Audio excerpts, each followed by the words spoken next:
Hi friends, எல்லோரும் காலை வணக்கம். இது உங்களுக்கு இலக்கிய டுடே. நம்ம பார்க்க போகிறது 29/12/2024 ஞாயிற்றுக்கிழமைக்குள்ள அக்ஷய லாட்டரி கேசிங் மெத்தட் தான் பார்க்க போகிறோம். நம்ம சேனல் புதுசாக பார்க்குறவங்க சப்ஸ்கிரைப் பண்ணிக்கோங்க. அதில் வந்து டெய்லி ரிசல்ட் வச்சு இந்த மெத்தட் சொல்ல போகிறேன். இது என்ன மெத்தட் அப்படின்னா, பி போர்டையும் சி போர்டையும் கூட்டுறோம். அதில் வரக்கூடிய ஆன்சர் அது பவர் நம்பர் தான் மெத்தடு. இப்போ பி போர்டு 9, சி போர்டு 8, 2 கூட்டினா 17, லாஸ்ட் நம்பர் 7 எடுக்கிறோம். 7க்கு பவர் 2, அடுத்த ரிசல்ட் 427. இது வந்து 2 பி போர்ட்லையும் 7 வந்து சி போர்ட்லையும் பாஸ் ஆகிருக்கு. அடுத்து 427 பி போர்டு 2, சி போர்டு 7, 2 கூட்டினா 9, 9 பவர் 4, அடுத்த ரிசல்ட் 699. இதில் 9 வந்து பி போர்ட்லையும் சி போர்ட்லையும் பாஸ் ஆகிருக்கு.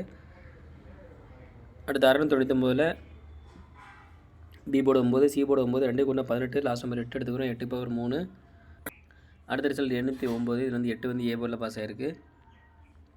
அடுத்து 809 பி போர்டு 0, சி போர்டு 9, 2 கூட்டினா 9, 9 பவர் 4, நேற்று ரிசல்ட் 096. இதில் வந்து 9 வந்து பி போர்டில் பாஸ் ஆகிருக்கு. இப்போ இதே மெத்தடில் இன்றைக்கி நம்பர் 1 பார்க்கலாம். 096 வந்து நேற்று ரிசல்ட்டு. இதில் வந்து பி போர்டு 9, சி போர்டு 6, 2 கூட்டினா 15 வரும். லாஸ்ட் நம்பர் 5 எடுத்துக்கிறோம். 5க்கு பவர் நம்பர் பார்த்திங்கன்னா 0. ஸோ இந்த மெத்தடில் கிடச்ச நம்பர் பார்த்திங்கன்னா 5ம் 0வும் கிடச்சிருக்கு. இது வந்து ஃபஸ்ட் மெத்தட் தான். உங்களுக்கு 2ஆம் மெத்தட் வேணால் மெம்பரை ஜாயின் பண்ணிக்கோங்க. எல்லாம் லிமிட்டாக ப்ளே பண்ணுங்கள் friends. All the best. Thank you.